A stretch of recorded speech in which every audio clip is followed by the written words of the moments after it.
Hello everyone, this is Gail from Gail's Upstairs Studio. I hope you're all doing well. I hope you had a great Christmas.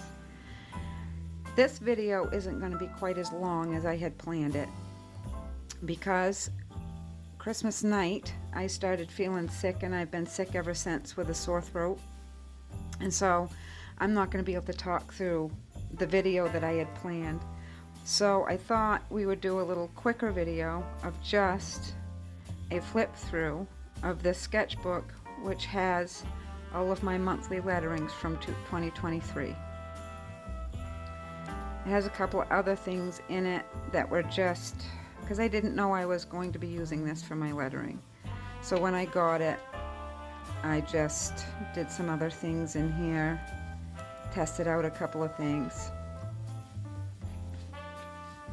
Then we get to January, and this is done with watercolor and the blue pen of this kind of pen that I have, and it is a Pentel Touch. I've talked about them before in a video I did about studio workhorses, and I use these pens a lot in this book, and I love them, and I use them all the time, and they're still kicking. Another pen that you'll see quite a bit through this book is this Fudenosuke pen, and it's basically a plastic tip pen, but it's flexible so that you can get wider downstrokes and thinner upstrokes. And they come in two different ways. One is a little bit more flexible than the other, and I use them pretty much interchangeably. So that comes up in almost every page.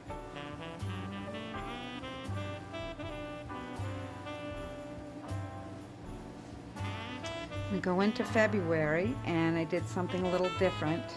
I taped everything off, and I did a light wash first, and then I bled the rose color in and did it in layers that way. And the lettering is done with a Pentel Touch with, I believe that was done with a Micron pen, the black on that, and that is just a very fine pen. Sorry, I got that too close to the camera. This one I was not happy with, but I decided to post it anyway, and I'm kind of glad I did. Where this seemed a little rushed, and I didn't like having to go across the middle, and it seemed a little rushed. What I realized when looking back is what I did right was the sketching part of it. Sketching doesn't come naturally to me. I generally go right to a paintbrush, and so I decided that instead of being upset that I didn't like the rest of it, that I would concentrate on that more. I was so unhappy with it when I finished it that I forgot to even erase a couple of pencil marks here. But at the end of the day, that's pretty good for somebody who doesn't like to draw much. So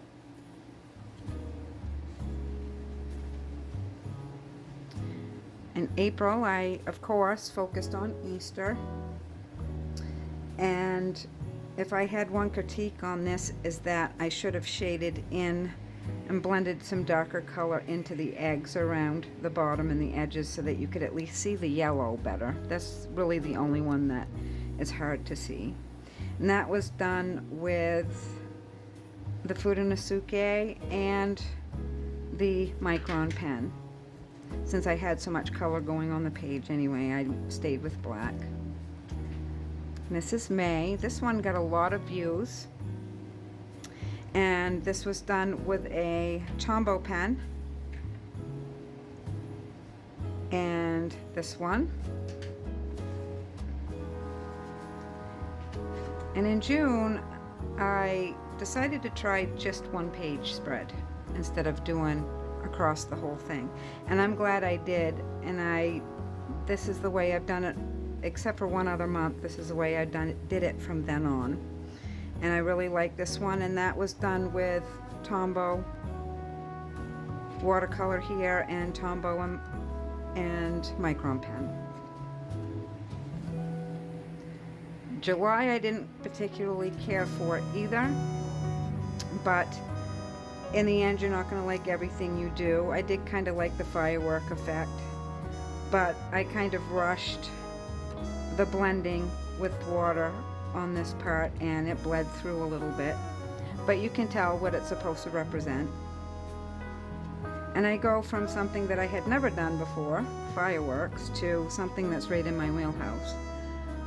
Sunflowers are my favorite flower in real life, and they're my favorite flower to do in almost any medium. Acrylic, watercolor, that is something I can draw very well. And so this one I kind of even forgot I had the camera on. And I decided to stay all black with my lettering, so that was just done with the Fudenosuke pen.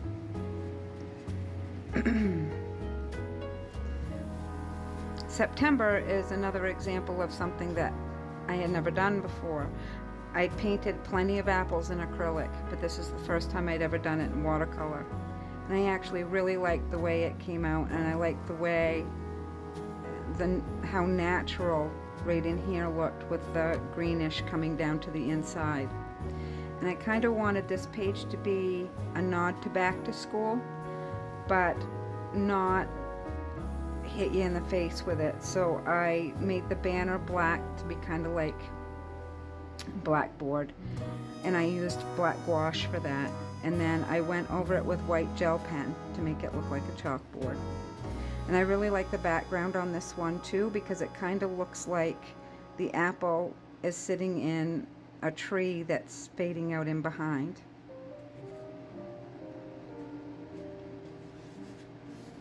This one I skipped because I got ink on it. Now we have October, and this is something that I hadn't done before now either. And this is all done except for the background in writer's ink and a straight nib. I did the whole thing with just an ink and a pen, and the background is watercolor done wet on wet, and I just bled the color in from the corners to make kind of an autumnal look to it. And November kind of goes back to more familiar. This is done with the Pentel Touch and watercolor acorns and leaves. And then December got a lot of views, but it really wasn't my best work either. I tried to have some color in here that looked like lights and some more color that looked like they could be baubles, but it didn't quite work out the way I wanted. But I did kind of bring back the sparkle with doing the metallic gold as the accent color on the word. So, and besides that, there's only one blank page left in this book because I used the back couple of pages to test out a couple of things. This was trying out a dagger brush, and I'm not quite sure what I was doing here. I know what it was I was drawing, but I don't know what I used or anything. So I think that means that I just did my first flip through of my first completed sketchbook. So that's a pretty good way to end 2023. I hope you all enjoyed the video, and I look forward to bringing you more in 2024. See you next time.